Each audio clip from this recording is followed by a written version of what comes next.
રાજકોટ શહેર સોની બજાર તથા સામાકાંઠે આવેલ ઇમિટેશન માર્કેટમાં મોટી સંખ્યામાં પશ્ચિમ બંગાળથી આવેલ કારીગરો કામ કરતા હોય છે.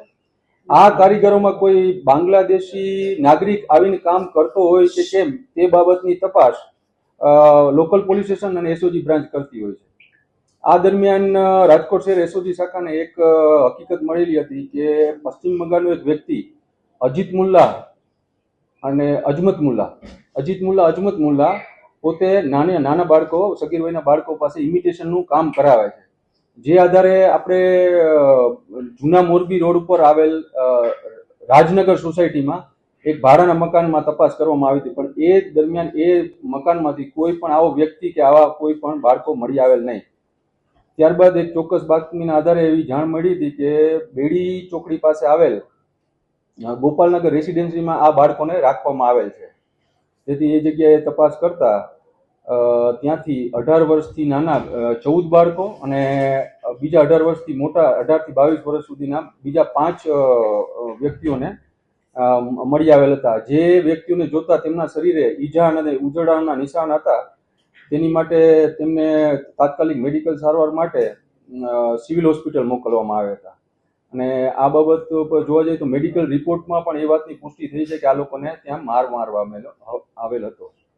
અને ત્યારબાદ આ વ્યક્તિ આ બાળકોને મારનાર અને રાખનાર પશ્ચિમ બંગાળના નાગરિક અજમત મુલ્લાને વિરુદ્ધ ભારતીય ન્યાય સંહિતા, જુવેનાઇલ જસ્ટિસ એક્ટ અને child labour prohibition and regulation act હેઠળ ગુનો નોંધી અને બી ડિવિઝન પોલીસ સ્ટેશનમાં ગુનો નોંધી વધુ તપાસ એન્ટી હ્યુમન ટ્રાફિકિંગ પીઆઈને સોંપવામાં આવેલ હતી.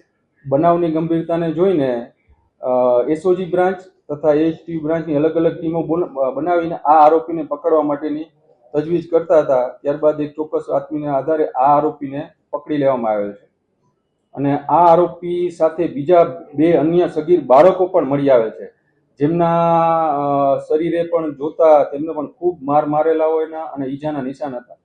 ત્યારબાદ તેમને તાત્કાલિક મેડિકલ સારવાર માટે સિવિલ હોસ્પિટલ મોકલવામાં આવ્યા હતા અને તેમાં પૈકીના એક બાળકના પૃષ્ઠભાગે મળદ્વારમાં કોઈ સોલિડ કે સખત વસ્તુ નાખીને ઈજા પહોંચાડવાનું પણ સામે આવેલ હતું અને એ પણ મેડિકલ રિપોર્ટમાં પુષ્ટિ થાય છે. અને આ મેડિકલ તપાસ આધારે પણ આપણે પણ તપાસ કરતા પણ આ વ્યક્તિએ જ આ કૃત્ય કરેલા હોવાનું જાણવા મળે છે. તમામ બાળકો છે કઈ રીતે લાવવામાં આવ્યા હતા, શું વેતન આપવામાં આવતું હતું? આ બાળકો તમામ પશ્ચિમ બંગાળના વર્ધમાન ડિસ્ટ્રિક્ટની આજુબાજુના એરિયાના છે અને આ વ્યક્તિ પશ્ચિમ બંગાળનો જ છે, અજીત મુલ્લા. તમામને મા બાપની સંમતિથી એ લોકોને અહીંયા રાખવામાં આવતા. તેમને 8,000 જેટલું વેતન આપવામાં. મારવાનું કારણ શું?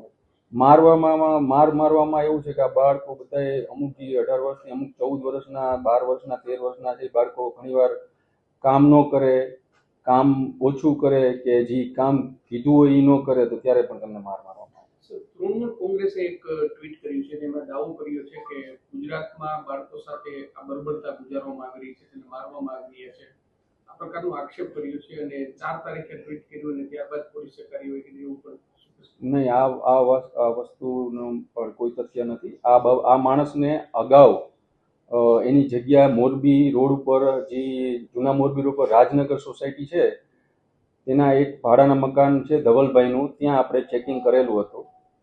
ત્યાંથી આ કોઈ પણ આપણને માહિતી હતી એટલે એ દરમિયાન આપણે ચેકિંગ કરેલું હતું, પણ ત્યાં આ કોઈ પણ બાળકો કે આ માણસ મળેલ નહોતા. ત્યારબાદ આપણે આ તપાસમાં હતા જ આ બાળકોની અને ત્યારબાદ આપણને 5 તારીખે રાત્રે આ બાળકો તમામ મળી આવેલા હતા.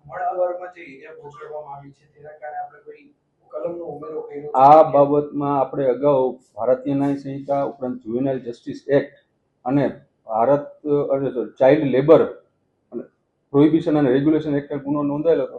ત્યારબાદ આ ઈજા પુષ્ટિ થઈ મેડિકલ રિપોર્ટમાં, ત્યારબાદ પોક્સો એક્ટ પણ લગાવવામાં આવે છે.